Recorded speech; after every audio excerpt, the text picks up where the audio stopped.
எல்லாரும் இலை மடிச்சுக்கட்டி என்றதான் கேள்விப்பட்டிருக்கிறீர்கள் பெரும்பாலும். ஆனால் இலை சுருட்டுப்புழு அல்லது இலை கூட்டுப்புழு என்ற ஒரு புழுன்ற தாக்கத்தை நீங்கள் கேள்விப்பட்டிருக்கிறீங்களா? இப்போ அதை பற்றி விளக்கமாக பார்ப்போம். வணக்கம் அன்பு விவசாய பெருமக்களே, நாங்கள் இன்றைக்கு இலை கூட்டுப்புழு என்ற ஒரு புழுன்ற தாக்கத்தை நெல்வயலில் எவ்வாறு இருக்கும் என்றதை பார்க்கலாம். அதை நாங்கள் ரைஸ் கேஸ் பூம் சொல்லி சொல்லப்படுகின்றது. அது எவ்வாறு இந்த நெல்லில தாக்கம் ஏற்படுத்துறது சொன்னால், அது இள நிலையில ஒரு நெல்லின் இலையில தங்கி அந்த நெல்லின் இலைய வெட்டி அதை சுருட்டி அந்த அந்த சுருளுக்குள்ளேயே இந்த புழு உயிர் வாழ்ந்து தன்னையே ஒரு கவசமாக அந்த இலைந்த சுருளை பயன்படுத்தி கொண்டு நெல்லில் ஒரு பாரிய அளவு தாக்கத்தை ஏற்படுத்தும். முதல்ல இந்த வாழ்க்கை வட்டம் எவ்வாறு எப்படி இருக்கும்னு சொல்லி பார்ப்போம். இந்த வாழ்க்கை வட்டமானது பெண்பூச்சி இலையில மேற்பரப்பில் அல்லது நீருக்கு அருகில் இந்த முட்டைகளை இடும். அது ஒரு கூட்டமாகவே அந்த முட்டைகளை இடும்.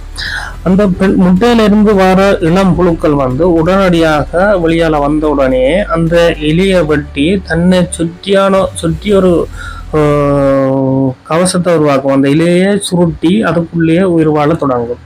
அதுக்குள்ளே உயிர் வாழ்ந்துதான் இந்த தாக்கத்தை இலையை வெட்டி அந்த தாக்கத்தை ஏற்படுத்தும். இந்த நிலையில தான் பயிருக்கு அதிக பாதிப்பு ஏற்படும். இந்த லாவா ஸ்டேஜ் சொல்ல புழு நிலையில தான் அதிக பாதிப்பை ஏற்படுத்தும். இந்த புழு நிலையில இருக்கிற அந்த நிலையில இது தண்ணீர்ல மிதந்து கொண்டும் தண்ணீருக்குள்ளேயும் மறைந்துதான் இருக்கும்.